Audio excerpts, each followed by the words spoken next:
ସାଇରାମ। ଆଜିଠାରୁ 10 ଦିନ ମଧ୍ୟରେ ତୁମକୁ ଏକ ଭଲ ଖବର ମିଳିବ।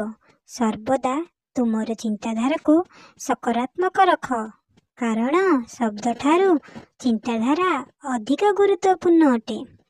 ତୁମେ ଯାହା ଭାବିବ ସେହିପରି ତୁମ ସହିତ ହେବ। ସେଥିପାଇଁ ଯଦି ତୁମେ ଭଲ ଭାବିବ ତେବେ ତୁମ ସହିତ ଭଲ ହିଁ ହେବ।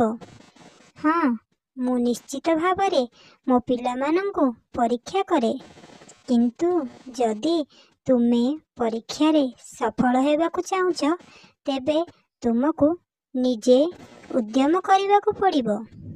ମୋର ଯେଉଁ ପିଲାମାନେ ଉଦ୍ୟମ କରନ୍ତି ମୁଁ ସେମାନଙ୍କୁ ସାହାଯ୍ୟ କରେ। ମୋର ଯେଉଁ ପିଲାମାନେ ମୋତେ ପ୍ରତିଦିନ ମନେ ପକାନ୍ତି, ମୋ ନାମ ସ୍ମରଣ କରନ୍ତି କିମ୍ବା ମୋ ପାଇଁ ସମୟ ବାହାର କରନ୍ତି, ସେମାନଙ୍କ ସହିତ ମୋର ଆଶୀର୍ବାଦ ସବୁବେଳେ ରହିଥାଏ। ମୁଁ ନିଜେ ଏହିପରି ପିଲାମାନଙ୍କର ସମସ୍ତ ଦୁଃଖ କଷ୍ଟକୁ ଗୋଟିଏ ପରେ ଗୋଟିଏ ଶେଷ କରିଥାଏ।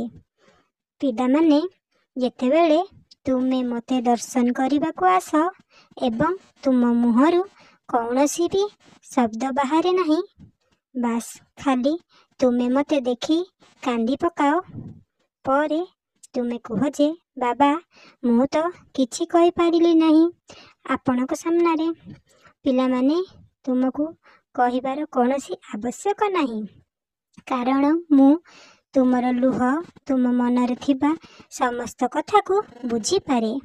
ତୁମେ ନ କହିଲେ ମଧ୍ୟ, ସେଥିପାଇଁ ତୁମ ଜୀବନ ବିଷୟରେ ଚିନ୍ତା କର ନାହିଁ। ମୋର ଆଶୀର୍ବାଦ ସବୁବେଳେ ତୁମ ସହ ରହିଛି। ଓମ୍ ସାଇରାମ, ଜୟ ସାଇରାମ।